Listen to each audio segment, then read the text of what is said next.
फिर आपका स्वागत है। आप देख रहे हैं खास खबर और हम बात कर रहे थे ब्रेक से पहले राजस्थान दौरा राहुल गांधी का, और अब आप बात करेंगे राजस्थान भाजपा का 2 दिन का मंथन। बैठकें हुई, कई चीजों को सेंट्रलाइज कर दिया गया है, ट्रांसपेरेंसी पार्टी में भी बरती जा रही है। पहले जिला मुख्यालयों पे कोषाध्यक्ष के जरिए एक फंडिंग की व्यवस्था की गई थी, वहां पे अकाउंट्स बने हुए थे। अब केवल एक राजस्थान स्तर पे एक ही अकाउंट होगा, वहीं से आप पैसे लीजिए, आपको किस आवश्यकता के लिए है, कैसा है। और सबसे बड़ी बात यह है कि प्रतिपक्ष की अपनी कितनी तैयारी है ये तो प्रतिपक्ष के लोग बताएंगे, लेकिन बीजेपी पूरी तरह से चुनावी मोड पे है, चुनावी मूड में है, जो मुझे लगता है कि ये कोई अभी 2 दिन से नहीं है, पिछले कई महीने से। और ये कहें कि चुनाव के 1 साल बाद से, जैसे अशोक परनामी जी परनामी बने थे, यानी कि परिणाम देने वाले बने थे, उसके बाद से ही ये पूरा सिलसिला शुरू हुआ, जो बदस्तूर जारी है। और कार्यकर्ता के जोश को किसी भी कीमत पर ना वसुंधरा राजे ठंडा होने दे रही हैं, ना पार्टी अध्यक्ष अमित शाह है, तो उन्होंने और इस जोश को ज्वालामुखी का रूप दिया। खैर चलिए, अब कार्यकर्ता कितने उस तक रेडी रहेंगे, ऊर्जा रहेगी। वैसे तो डेली दौड़ने वाला आदमी हमेशा ऊर्जावान ही रहता है, बट उस वक्त तक की बात है, 1.25 साल बाकी है। लेकिन बहुत पहले से बीजेपी ने काफी अच्छा माहौल अपना बनाया है, बूथ तक जा रहे हैं, उत्तर प्रदेश के प्रयोग को राजस्थान में दोहराने की कोशिश कर रहे हैं। फिलहाल देखिए कि 2 दिन के इस मंथन में क्या रहा, जन टीवी के नजरिए से देखते हैं और उसके बाद में हमारे पैनल पे वापस लौटेंगे। प्रदेश में भूखंडों के पट्टे पर तो बीजेपी संस्थापक सदस्य पंडित दीनदयाल उपाध्याय शताब्दी वर्ष का लोगो लग ही चुका है, और अब उसी की तर्ज पर निगम आयोग, बोर्ड और अकादमियों के बीजेपी से जुड़े अध्यक्षों के लेटर पैड पर भी पंडित उपाध्याय का चित्र नजर आएगा। प्रदेश भाजपा मुख्यालय में हुई निगम आयोग बोर्ड के अध्यक्षों की बैठक में पार्टी के राष्ट्रीय सह संगठन मंत्री वी सतीश ने इसके निर्देश दिए हैं। मुख्यमंत्री वसुंधरा राजे और प्रदेश अध्यक्ष अशोक परनामी की मौजूदगी में हुई इस बैठक में प्रदेश के 7 और नगर निगमों के महापौर, भाजपा पार्षदों से भी सीएम राजे रूबरू हुई। इस दौरान राजे ने महापौर और पार्षद से उनके क्षेत्र में किए नवाचार की जानकारी मांगी, तो वहीं अपने अपने क्षेत्रों में आम व्यक्ति के घर जाकर चाय पीने और उन्हें पार्टी के साथ जोड़ने की भी बात कही है। दीनदयाल जी उपाध्याय, श्यामा प्रसाद जी मुखर्जी जो हमारे पार्टी का आदर्श है, उनका लोगो लगाना मैं समझता हूँ हमारे लिए सम्मान की और गर्व की बात है, और निश्चित रूप से हम लगाएंगे। जयपुर नगर निगम शहर में सफाई के साथ ही अब पेयजल वितरण व्यवस्था भी संभालना चाहता है, लेकिन जयपुर मेयर और कुछ पार्षदों ने इस मंशा पर उनकी ही पार्टी के मंत्री और विधायक पानी फेरने में जुटे हैं। प्रदेश भाजपा मुख्यालय में सीएम राजे की मौजूदगी में हुई नगर निगम मेयर और पार्षदों की बैठक में कुछ ऐसा ही वाकया हुआ। दरअसल बैठक में भाजपा पार्षद सत्यनारायण धमाड़ी ने सीएम के समक्ष शहर में पेयजल वितरण का काम निगम को देने की बात कही, तो मेयर अशोक लाहौटी ने भी इसमें उनका समर्थन किया। लेकिन इतने में ही बैठक में मौजूद चिकित्सा मंत्री कालीचरण सराफ बोल उठे कि हवा में बात मत करो, पहले निगम के जो काम है उसे तो सही तरीके से संभाल लो। सीएम ने भी इस पर लाहौटी से पूछ लिया कि जिम्मेदारी भी ले लो, लेकिन बाद में फिर मत बोलना। हालांकि इस पूरे घटनाक्रम को देख बैठक में मौजूद पार्षद और जनप्रतिनिधि एक दूसरे के बगलें झांकने लगे। मेयर की माने तो वो जिम्मेदारी लेने को तैयार हैं। तो हमारा एक स्वभाव है, आज से नहीं। हम लोग जब भी संगठन को बढ़ाने के लिए जो प्रयत्न हमने किया है, जब तक हम नीचे वाली तबके के लोगों को नहीं जोड़ेंगे, पार्टी को बड़ी नहीं कर सकते। हमारी पार्टी जो छोटी पार्टी थी, आज अगर बड़ी पार्टी बनी है तो समाज के हर वर्ग को टच करने का प्रयास किया, उसी का परिणाम आज देश के सामने आया कि हम सबसे बड़ी पार्टी बन गई। निश्चित रूप से जीरो टॉलरेंस करप्शन पर आदरणीय मुख्यमंत्री जी का जो विजन है और आदरणीय प्रधानमंत्री का जो है भ्रष्टाचार मुक्त भारत, सारे राजस्थान के नगर निगम उन्हीं पर काम कर रहे हैं और आगे भी उन्हीं पर करेंगे। चाहे पार्षद हो, चाहे उनसे ऊपर के सब लोग हो, भ्रष्टाचार किसी भी स्तर पर कोई भी भारतीय जनता पार्टी की सरकार में कहीं पर बर्दाश्त नहीं किया जाएगा। मिशन 180 की कवायद में प्रदेश भाजपा जुट गई है और इस मिशन में पार्टी को क्या कुछ कदम उठाने हैं, इसकी कवायद की जा रही है और कार्यकर्ताओं को जिम्मेदारी देने के साथ उत्साहवर्धन भी किया जा रहा है। ब्यूरो रिपोर्ट, जन टीवी। तो मिशन 180 और मिशन 25, 2018 मिशन 180 प्लस और 2019 में मिशन 25, इसको लेकर के कवायद चल रही है। और ओम जी, मैं आपसे जानना चाहूंगा कि चुनावी तैयारी ये नहीं है कि 2 दिन की बैठक से तैयारी हो, अमित शाह साहब भी आए थे, वही मंत्र देकर के गए थे, और करनी चाहिए पार्टियों का अपना वो एक मूल्यांकन का जो वक्त होता है पार्टी लेवल और वर्कर का, वो चुनाव होता है। चुनाव के वक्त हम परीक्षा में जाते हैं और परीक्षा में अगर पास होते हैं तो हमारी मेहनत की जय जय है, और नहीं मेहनत है तो हमें दोबारा विचार करना पड़ता है, जैसे कांग्रेस मंथन कर ही रही होगी। तो चुनावी मोड पे इतने लंबे समय तक रहना, इसके किस तरह के दोनों चीज, प्रभाव और दुष्प्रभाव क्या दोनों हो सकते हैं कि प्रभावी है इसका? नहीं, मैं इसको यूं देखना चाहता हूं और ऐसा बताना चाहता हूं कि जैसा यूपी में जो प्रयोग किया है अमित शाह जी ने, तो 1.5 साल तक 1 साल तक वहां पर जो करीब 50,000 लोग काम करते रहे, उसका नतीजा था। और उसकी जो सोशल इंजीनियरिंग थी वो बड़ी लाजवाब थी उस हिसाब से। और वो जब खुल के सामने आई तब समझ में आया कि किस तरीके से उन्होंने स्थापित जो राजनेता थे या पॉलिटिकल पार्टीज थी उनको ध्वस्त कैसे किया, ऐसा कैसे हो गया। उसी मॉडल को वो अब बाकी प्रदेशों में भी लागू करना चाहते हैं। और उसके लिए जो आप कह रहे हैं कि क्या लगातार रह सकता है, तो मैं कहता हूं कि संघ की शाखा हर रोज लगती है, और हर रोज लगने से वो अपने रास्ते मोहल्ले में सबके बीच में बाकायदा पहुंचती है। उसी तरीके से जो विस्तारक लगाए जा रहे हैं वो विस्तारक एक तरीके से उन शाखाओं के स्वरूप से ही लोगों के बीच में जाएंगे। और जिन लोगों में पॉलिटिकल पार्टी, जिन लोगों के राजनीतिक लगाव हैं और जो कहीं न कहीं जुड़े हुए हैं, उन सबको अपनी तरफ आकर्षित करने का लगातार प्रयास का परिणाम निश्चित रूप से, ऐसा मानते हैं शायद भारतीय जनता पार्टी ऐसा मान रही है कि उसका सीधा सीधा लाभ उन्हें चुनावों में मिलेगा। लेकिन एक महत्वपूर्ण बात है जो शायद मैं समझ रहा हूं कि वो प्रभावी ना हो जाए, क्योंकि ये तो लोग समझ गए कि भारतीय जनता पार्टी अपने तरीके से सामान्य जन तक पहुंचने के लिए सफल रही है यूपी के अंदर, और उसका नतीजा भी सामने है। लेकिन जो घोषणाएं भारतीय जनता पार्टी के विभिन्न राज्यों में सरकारों ने की है, उनकी उपलब्धि क्या रही है, उनको लोग जानना चाहेंगे कि क्या वो सब चीजें हासिल कर ली गई हैं। लोगों में जो नाराजगी होगी वो इसीलिए होगी कि सब बेरोजगारी का आलम क्या है, लोगों में नाराजगी महंगाई का आलम क्या है, इस तरह की आपदाओं पर निपटने का आलम क्या है, क्या इन सब में परिवर्तन हुआ? क्योंकि जब चर्चा आप करेंगे, संवाद आप करेंगे, तो ये सब सिलसिले होंगे। लेकिन वो भी जब मुझे लगता है कि सत्ताधारी दल को लाभ इसलिए होगा ऐसी स्थिति में भी क्योंकि वो संवाद में रहेगा। संवाद से कटने के बाद में आपको इसका लाभ भी नहीं मिलता है। तो ऐसे में प्रतिपक्ष अगर उसी तरीके से संवाद के रास्ते पर पहुंच गया, जो मुझे लग रहा है कि अभी जैसे आपदा प्रबंधन को लेकर के और कांग्रेस पार्टी ने राजस्थान में जैसे अपनी पहुंच बनाई, तो अगर इस तरीके से ही चले तब तो निश्चित रूप से कुछ खूब बनती है। अन्यथा जिस अनुशासित तरीके से भारतीय जनता पार्टी अपने कैडर को सामान्य जन तक पहुंचाने का जो सिलसिला बनाया है वो उनके लिए लाभकारी होगा, नुकसानदायक नहीं हो सकता। बिल्कुल। आरसी चौधरी साहब, सत्ता पक्ष में होने के बावजूद अक्सर एक चीज तो मैं कहनी पड़ेगी कि पहले जब आपकी पार्टी सत्ता में थी तो कई बार हम बात करते थे कि संगठन के स्तर पे ये बात अलग है कि डॉक्टर चंद्रभान मीटिंगें बुलाते रहते थे हर 2 महीने में, 3 महीने में पदाधिकारियों की। वो सवाल भी उठाते थे कि सरकार के बीच ये महसूस ही नहीं हो रहा है कि हम सरकार में हैं, लोगों के ट्रांसफर में बहुत सारी चीजें होती थी। लेकिन अभी वर्तमान जो गवर्नमेंट है ये अपने संगठन के पकड़ को किसी भी कीमत पर, न केंद्र और न राज्य, ढीली छोड़ना चाह रहे हैं। आप मजबूत कैसे करेंगे?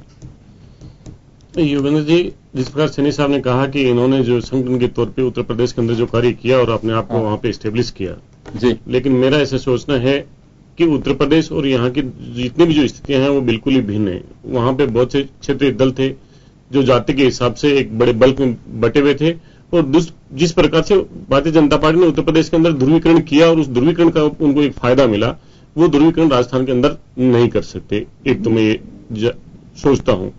दूसरा, यहां पे माननीय मुख्यमंत्री जी ने जब प्रदेश की जनता के बीच में गए तब उन्होंने 611 वादे किए थे और अलग अलग सेगमेंट से अलग अलग वादे किए थे। राजस्थान का जो आदमी है वो उन वादों को याद किए हुए है और उन वादों पे जवाबदेही चाहता है। संगठन के तौर पे पार्टी अपना कार्य करती रहे, लेकिन संगठन अगर सरकार के कार्यों की भी समीक्षा करती रहती तो निश्चित रूप से शायद उन्हें फलीभूत हो सकता था। लेकिन संगठन कार्य करता रहे और सरकार को उपलब्धि बताने के लिए 2 नहीं हो, तो मुझे नहीं लगता कि संगठन आखिर किस मुद्दे पे जाएगा, किस मुद्दे से जनता के बीच में अपने वोट मांगेगा। जनता उससे जवाबदेही तो जरूर चाहेगी। जवाबदेही जब आपके पास में नहीं है तो आपका करेगी, तब मांगने का तो आपको हक है, लेकिन जनता ये तय करेगी कि उसे वो वोट दे या नहीं दे। क्योंकि इस प्रदेश का जो युवा है, किसान का जो बेटा है, वो इस उम्मीद है अपनी शिक्षा से हर साल में जो अपनी गाड़ी कमाई का पैसा खर्च करता है और वो सोचता है कि मुझे नौकरी मिलेगी, लेकिन आज तक उसको नौकरी का कहीं दरवाजा नहीं मिला। और दूसरा, जो प्राइवेट सेक्टर की जो नौकरियां हैं वो भी जा रही हैं, इसलिए वो करती रहे। और जो कांग्रेस जिस प्रकार से जो जनता के जो जुड़े मुद्दे हैं, चाहे वो अकाल रात का कार्य हो, चाहे वो सूखे का हो, चाहे भूमि अधिग्रहण बिल का हो, चाहे कहीं गायों की जो अकाल मृत्यु हो रही हो, चाहे किसी भी दूसरी तरह के मुद्दे हो, उन मुद्दों को लेकर और जनता के बीच में हमेशा जाती रही है और जनता की आवाज को सदन और सड़कों पर बुलंद करती रही है। मैं एक बात जानना चाहूंगा चौधरी साहब आपसे यहाँ पे कि देखिए, आप जो मुद्दे उठा रहे हैं, बात सही है कि जो कुछ हो रहा है वही आप बता रहे हैं। या दो बातें होंगी अभी जी। आपके वक्त जब यूपीए गवर्नमेंट 2 के वक्त जो करप्शन के मामले आए थे, चाहे स्पेक्ट्रम घोटाला हो, चाहे कोल घोटाला हो या कॉमनवेल्थ घोटाला हो, कुछ भी हो, आप लोगों ने आपके अपने मंत्रियों को या तो सस्पेंड किया, जेल में जाने की भी आपने छूट दी। आप चाहते तो दबा सकते थे। सरकार सीबीआई टूल बनकर के काम कर रही थी उस समय भी और आज भी करती है, कोई बड़ी बात नहीं है, कहने में कहीं कोई हर्ज नहीं है। लेकिन बीजेपी ने आपकी कार्रवाई, जिसपे आप लगातार ये बात कर रहे थे कि देखिए हमारी ट्रांसपेरेंसी, करप्शन हुआ है, हम इससे इनकार नहीं कर रहे, लेकिन जिसने भी किया उसने भुगता भी है, आपने लगातार कहा, उसको ढकने की पूरी कोशिश की। लेकिन बीजेपी आपकी कार्रवाई को बोनी साबित करके और आपके करप्शन को ऐसा हाईलाइट किया, यही नरेंद्र मोदी साहब ने, जिसको इन्होंने बुनाया और उसी से सफलता हासिल हुई। वर्तमान में भी आपको जो कमियां नजर आ रही हैं, आप उसको उस तरह से बुना नहीं पा रहे हैं जिस तरह से बीजेपी अपने जो आपको कमजोरियां लगती है उनको ढक करके और अपने कार्यकर्ताओं में जोश फूंकने का काम कर रही है। वो उसके आपकी वो तैयारी नहीं है अभी कांग्रेस की, हम ये आपको आगाह कर रहे हैं। और अगर आप इसी को तैयारी मान के चल रहे हैं तो मुझे लगता है कि बहुत बड़ी भूल कांग्रेस कर रही है अभी। निश्चित रूप से आप जो आगाह कर रहे हैं बिल्कुल ही वो ध्यान में है। यहाँ पे 4 एआईसीसी के सेक्रेटरी हैं, जनरल सेक्रेटरी हैं, मासिक समीक्षा की बैठक चलती है, हर महीने का प्रोग्राम है और हर महीने की जो प्रोग्राम के बाद में उसका लेखा जोखा लिया जा रहा है। एक चीज तो यह है संगठनात्मक तौर पर। दूसरी बात यहां पे यह है कि कांग्रेस के खिलाफ में जो माहौल बना वो भारतीय जनता पार्टी ने माहौल नहीं बनाया, वो अन्ना हजारे के एक आंदोलन ने बनाया और उसके देश के युवाओं को उन्होंने उद्दोलित करके और सड़कों पे आने के लिए उन्होंने एक होप दी। उस होप के बाद में जो एक आंदोलन था वो आंदोलन का छिन-भिन हो गया और उस छिन-भिन आंदोलन की जो उन्होंने एक जो जोश भरा, उस जोश का भारतीय जनता पार्टी ने उठाया फायदा, लोगों को गुमराह करके सोशल मीडिया के द्वारा। लेकिन बीजेपी की बिल्कुल आप जो ठीक कर रहे हैं, निश्चित रूप से जो मुद्दा उठा उस मुद्दे को जो बेनिफिट जो जिसको मल्टीप्लाई करने का जैसे काम किया वो भारतीय जनता पार्टी ने किया। लेकिन आज देश की जनता के बीच में हम जाते हैं, जनता कहती है कि हमने उनके बातों पे भरोसा किया। उन्होंने कहीं पे जाके किसान की बात की, कहीं पे सैनिक की बात की, कहीं पे युवा की बात की, कहीं पे दूसरे लोगों की बात की, हर सेगमेंट की उन्होंने अलग अलग जगह पे रैलियां की और बातें की।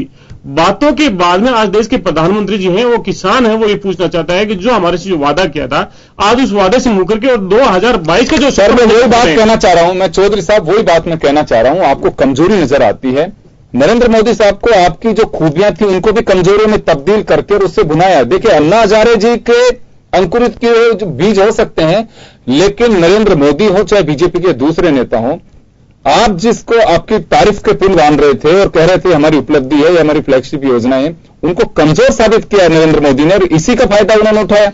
तो ये राजनीति में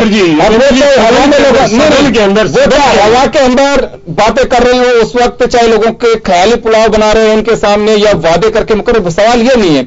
सवाल यह है कि चुनाव जीतने के लिए उन्होंने आपकी ताकत को कमजोर साबित किया और आप जिसे बीजेपी की कमजोरी बता रहे हैं या केंद्र राज्य सरकार की कमजोरी बता रहे हैं, अभी बुना नहीं पा रहे हैं। मैं ये कहना चाह रहा हूं आपसे, वापस लौटूं आपके पास में। मनीष जी, देखिए आक्रामक कांग्रेस भी है और आपकी जो कमजोरियां अभी, आप निश्चित रूप से अपने वर्कर्स में जोश भरने के लिए आप सफलताओं की बात कर रहे होंगे कि हमारी फ्लैगशिप योजनाओं को आप लेकर के जाइए, आपकी तैयारी भी है, इसमें कोई संदेह भी नहीं है। लेकिन कांग्रेस भी अपने धरातल पे तैयारी कर रही है और आपकी जो कमजोरियां हैं, आपके जो वादे हैं, एक एक करके उनको गिनाएगी भी। इसके क्या तोड़ आप लोगों के पास में? योगेंद्र जी, जो 3 वर्ष सरकार के हुए थे उस समय सरकार ने किस तरह का प्रकाशन किया था, ये काम किए हैं और उसमें कंपैरिजन चार्ट भी पेश किया पहली बार, जिसमें कि कांग्रेस के 5 साल में 13,000 करोड़ की सड़कें बनी और बीजेपी के 3 साल में 18,000 करोड़ की सड़कें बनी। ग्रामीण गौरव पथ के 4,000 करोड़ अलग है। इस तरह से ये बात हुई। पेयजल योजनाओं में ज्यादा पैसा खर्च किया गया, एलईडी लाइट्स सब जगह कर दी गई और विद्युत योजनाओं में ज्यादा पैसा खर्च हुआ। हमारे यहाँ पर ये भी काम हुआ, भामाशाह कार्ड ज्यादा बने, मेडिकल रिलीफ दिया गया। बच्चियों के पैदा होने पर 50-60 करोड़ रुपए तो उस समय ही खातों में ट्रांसफर हो गए थे, 2100 रुपए पर बच्ची के हिसाब से। तो वो जो फ्लैगशिप योजनाएं हैं उनका लाभ और जो मूल आधार है सड़क, पानी और बिजली, उनको स्ट्रांग करने के लिए सरकार ने 3 साल में पुख्ता काम किया, लगभग 1.5 काम जो 5 साल में किया उससे भी 1.5। अब जो है वो लोक लुभावनी बातें, उसके बाद आपने देखा अन्नपूर्णा योजना आई जिसमें 4-5 रुपए में नाश्ता और 8 रुपए में भोजन चालू हुआ, ऐसी 452 रिलीज कर दी गई, 4000 तक जाएगी। तो मुझे ऐसा लगता है जो भोजन है, इसी तरह से मकान आप देख रहे हैं कि मुख्यमंत्री आवास योजना के तहत सस्ते मकानों की बात थी, सब बिल्डर्स को लागू कर दिया गया, बिल्डर्स ने उसमें आगे बढ़ के काम भी किया और उनको ये भी छूट दे दी गई है कि अब वो बिना उसकी बीपीएल के या वो देखे भी सस्ते मकान दे सकते हैं। तो जो बड़ी बातें थी आवास, भोजन और जो सहायता नगद सीधा आप मोबाइल के जरिए, ऐप के जरिए अकाउंट्स में पैसे जा रहे हैं, तो उसके कारण उनको लगा था, जिनके खाते खुल गए इतने सारे, उनको लगता था, महिलाएं मुखिया घोषित कर दी गई, उनको लगा था, इतने सारे जो छोटे छोटे उपहार बीजेपी की सरकार ने पूरे समय में दिए, उनका जो क्यूमुलेटिव इफेक्ट आना है वही पॉजिटिव हवा बना रहा है और उसी के कारण हमारा जोश भी दुगना है, क्योंकि हम संगठन स्तर पर भी एक्टिव बहुत ज्यादा है। आप जैसे बताया कि अलवर के लोग बता रहे हैं कि हमको इतना काम मिल गया है कि आने वाले 1.5 साल तक का चार्ट भी हमारे सामने है। तो एक तरफ कल टीवी शो में था, कांग्रेस के प्रवक्ता कह रहे थे अभी तो 1.5 साल बाकी है, देखिए जनता फैसला करेगी, और हम कह रहे थे सिर्फ 1.5 साल बचा है चुनाव में, इसलिए हम पूरे जुटे हुए। तो जो वहां पे निष्पक्ष लोग थे उन्होंने तय किया कि जिसको बीजेपी ये कह रही है कि सिर्फ 1.5 साल बचा है, कांग्रेस कह रही है अभी तो 1.5 साल बाकी है और फैसला जनता करेगी। Ultimately they are doing nothing. और जो नॉन डूइंग एस्पेक्ट है, नहीं प्रतिपक्षों को करने के लिए कुछ नहीं हो सकता, बच्चे बिगड़ सकते हैं, जो भी आप भी करते हैं वो भी यही कर रहे हैं। जनता पर जो डिपेंडेंसी है उसको तो हमने आपको बताया लगभग जो। चलिए मैं आऊंगा आपके पास में, ओम सैनी साहब के पास में जाना चाहूंगा। ओम जी देखिए, तैयारियां आपकी नजरों के सामने दोनों ही पार्टियों की हैं और ये बात सही है कि एक काडर बेस्ड जो वर्कर होता था बीजेपी के पास में संघ का एक बड़ा वर्कर है, वो चाहे कहीं पृष्ठ की भूमि उनकी चाहे अलग रहती है, लेकिन इलेक्शन में बूथ पे वो नजर आते हैं। दूसरा, सेवा दल कांग्रेस के पास में, उसको इसी टक्कर के लिए बनाया गया था कि सेवा दल के वर्कर काम करेंगे। क्या वास्तव में चाहे यूथ कांग्रेस हो, चाहे एनएसयूआई हो या महिला कांग्रेस, अग्रिम संगठनों की अगर हम बात करें, कांग्रेस अभी उस स्थिति में है जो बीजेपी सत्ता में होकर के भी अपने संगठन को जिस तरह से सक्रिय कर रही है? देखिए, मैं इसमें थोड़ा सा ऐतिहासिक पृष्ठभूमि पे बात करना चाहता हूं कि जिस तरीके से भ्रष्टाचार को लेकर के और आप पार्टी का जन्म हुआ, आप पार्टी के साथ साथ में भारतीय जनता पार्टी और लगभग जो भी यूपीए सेकंड के खिलाफ जितने भी लोग थे, उन्होंने पूरे मुल्क में ये स्थापित कर दिया और मान लिया गया, लोगों ने मान लिया कि कांग्रेस भ्रष्टाचार की जननी है और कांग्रेस को शासन से विमुख करना है। हो गया। बिल्कुल उसी तर्ज पे मैं ये भी देख रहा हूं कि जिस तरह के वादे हमारे प्रधानमंत्री ने भारतीय जनता पार्टी की एनडीए ने किए, उनको फुलफिल करने में जो चीजें, जो संकट लोगों ने झेले हैं और जो धीरे धीरे जो उनका विश्वास डिग रहा है, न तो 15 लाख आए, न नौकरियां मिली, न महंगाई पे उस तरीके से नियंत्रण हुआ, और एक एलिगेशन लग रहा है इस सरकार पे लगातार कि ये सरकार कॉरपोरेट्स के हाथों में खेल रही है, कि किस तरीके से अंबानी का जो सारा शासन, जो सिंहासन है, वो कितना ऊंचा जा रहा है और जीएसटी से बचने के रास्ते, इन सब की चर्चा भी हो रही है। तो भारतीय जनता का कोई भरोसा नहीं है। भारतीय जनता इन सारी जो लोग फ्लैगशिप योजनाएं हैं भारतीय जनता पार्टी के केंद्रीय शासन द्वारा और सरकार द्वारा, ये सब माइनस हो जाए, कौन सा। ओम जी, छोटा सा मेरा सवाल यहाँ पे ये है, जिस बात का आप जिक्र कर रहे हैं वो या तो समीक्षकों के जरिए या मीडिया की रिसर्च है। अभी भी कांग्रेस के जो ग्राउंड रियलिटी, जो कांग्रेस को मुद्दे उठाने चाहिए, आज अगर 15 लाख की, अब ये देखिए नोटबंदी को और जीएसटी को कमजोरी बता रही है कांग्रेस या प्रतिपक्ष की पार्टियां, लेकिन यही नरेंद्र मोदी नोटबंदी को गुनाह करके और यूपी में बेड़ा पार करके चले गए। तो ये इनको एक्सरसाइज उस विजन पे भी तो करनी होगी कि वास्तव में अभी तो जो मीडिया है, मीडिया की जो बातें आ रही है उनको चर्चा हो रही है। भारतीय मतदाता का ये व्यवहार बड़ा आश्चर्यजनक रहा जी। भारतीय मतदाता ये सोचने लगा कि एक राष्ट्रवादी सरकार स्थापित हो रही है और राष्ट्रवादी नेता के रूप में नरेंद्र मोदी उसके लिए का आइडियल है और उनके नेतृत्व में देश चलना चाहिए। लेकिन साथ साथ में जैसे जैसे चीजें लुप्त हो रही हैं, यही इसलिए मैं कह रहा हूं कि ये जो नए डेवलपमेंट आप देख रहे हैं कि दीनदयाल उपाध्याय को, गुरु गोलवलकर को, ठेगड़ी को, जितने भी इनके गौरव पुरुष हैं, उनको स्थापित करने का प्रयास हो रहा था कि वो जो सोच है वो स्थिर रहे और उस सोच के माध्यम से ही भारतीय मतदाता का मत व्यवहार हो। लेकिन मुझे लगता है कि जो रियलिस्टिक यथार्थवादी जो चीजें हैं, जो दिन हर रोज उसको परेशान करती है, उनसे कहीं वैसा ही ना हो जाए जैसा कि यूपीए के वक्त में उन सारी बहुत मानवीय फ्लैगशिप योजनाओं के बावजूद इनको भ्रष्टाचार के कवर में ढक करके और धकेल दिया गया। मुझे डर यही है कि भारतीय जनता पार्टी की इन कोशिशों के बावजूद कहीं ऐसा ना हो कि लोग जिन वादों को लेकर के और मोदी जी और भारतीय जनता पार्टी और एनडीए लोगों के पास में गए थे, उन सबको भूल करके यही माने कि ये नहीं, ये सब हमें एक अलग रास्ते पे ले जाने का सिलसिला था और इसीलिए राष्ट्रवादी जो शक्तियों का संचय करके उनको स्थापित करने का प्रयास हो रहा है। लोगों के मन में जो एक भाव बिठाया जा रहा है, मेरा ख्याल है कि रक्षा कवच ही है, वो उस सोच को रोकने का तरीका है। और क्यों नहीं रोके? पॉलिटिकल पार्टीज के पास में ये जो रणनीतियां हैं, इन्हीं के माध्यम से शासन में आती हैं और शासन से बाहर जाती हैं। लेकिन दोनों तरफ बड़ा तेजी के साथ में काम हो रहा है। मुझे इसमें लग रहा है कि कांग्रेस पार्टी उस तेजी से काम नहीं कर रही जिस तेजी से बीजेपी कर रही है। और ये मैं पहली बार देख रहा हूं, ये चाहे अमित शाह और नरेंद्र मोदी की सूझबूझ हो या उनका नेतृत्व हो, इसमें कोई संदेह नहीं है कि सत्ता पक्ष में रहते हुए इस तरह से सक्रियता मैंने पार्टियों की पहले नहीं देखी है कि आप बूथ लेवल पे कार्यकर्ताओं को मजबूत करने की कोशिश कर रहे हैं। अक्सर जब सत्ता पक्ष में होते हैं तो कार्यकर्ताओं का एक ही ख्वाब होता है कि हमारे काम होंगे, हम ये कर लेंगे, हम वो कर लेंगे, और ज्यादातर दाएं बाएं जाते थे। लेकिन कोई मौका ही नहीं छोड़ रही बीजेपी की अपने कार्यकर्ताओं को धंधे में लगा करके रखना है कि आप एक बूथ पे आप काम करें, विस्तारक के रूप में आप चलिए। चौधरी साहब, ये जो बात चिंता तो देखिए वैसे आप लोगों की होनी चाहिए, हम यहाँ चर्चा कर सकते हैं। आप सही फरमा रहे हैं कि वादों का क्या हुआ, वादे ये किए थे, लेकिन आपके सामने बड़ी चुनौती यही है कि जो कमजोरियां हैं उसको जनता के बीच लेकर के जाएं, क्योंकि सामने वाला इतना सजग है कि वो कोई मौका छोड़ना नहीं चाहते हैं। अभी कांग्रेस की बूथ लेवल पे, जैसे इनके विस्तारक हैं बूथ लेवल पे हैं, सचिन पायलट साहब ने भी कहा था कि कुछ पता नहीं क्या कुछ बना है, लेकिन वो उसी नजर में आना चाहिए कि अभी कांग्रेस का एक ही मैसेज बीजेपी के माध्यम से जा रहा है कि कांग्रेस बिखराव में है, नेता कौन होगा, सचिन पायलट के नेतृत्व में भी चुनाव होगा कि नहीं होगा, कौन मुख्यमंत्री का फेस होगा, बहुत सारी चीजें हैं ये। तो ये आप जो सोच रहे हैं कि पार्टी का अंदरूनी मामला हम निपटेंगे तो आप, इसमें कोई संदेह नहीं है, लेकिन बीजेपी इसमें भी खेल सकती है। आप लोग थोड़ा सा सजग रह करके और काम करिए मुकाबले के लिए। आज अभी ओम सैनी साहब ने कहा कि सत्ता पक्ष में होने के बावजूद भी आपसे 2 कदम आगे अभी बीजेपी की तैयारी है। निश्चित रूप से संगठन के रूप में जो सुझाव दे रहे हैं, और किसी को भी जब कहीं पर भी कोई सुझाव आते हैं तो उनको आत्मसात करना चाहिए। जो बात कही है वो निश्चित रूप से हमारे जहन में है। कांग्रेस पार्टी के अंदर आज से 6 महीने पहले हर बूथ से 15 जो सक्रिय कांग्रेस के कार्यकर्ता हैं उनके नए टेलीफोन नंबर, उन सब लोगों के वहां से नंबर कलेक्ट किए गए, उन सबसे एक जुड़ाव है। एक बूथ का जो अध्यक्ष है वो उन्होंने तय कर रखा, उसको बूथ का मित्र बनाया है।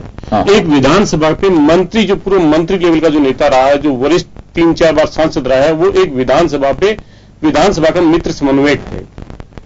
अलग जो प्रकोष्ठ, जितने भी कांग्रेस पार्टी की जो प्रकोष्ठ है, उन प्रकोष्ठों की और पूरी जो बैठकें हैं, वो मैंने आपसे पहले भी गुजारिश की कि हर मासिक जो है वो मासिक उसकी समीक्षा होनी है कि जो टारगेट दिया उसके अंदर आपने कितना अचीवमेंट वहां पे किया। एक चीज। दूसरी, यहां पे ये संगठन एक आपकी ताकत है जो आपके मुद्दों को लेके जाती है, आपकी बात को लेके जाती है। सरकार है वो 5 साल के लिए चुनी जाती है, और चुनी इसलिए जाती है कि वो वहां पे जनता के सामने क्या वहां पे मुद्दे रखती है, मुद्दों की बात जाती है। जी।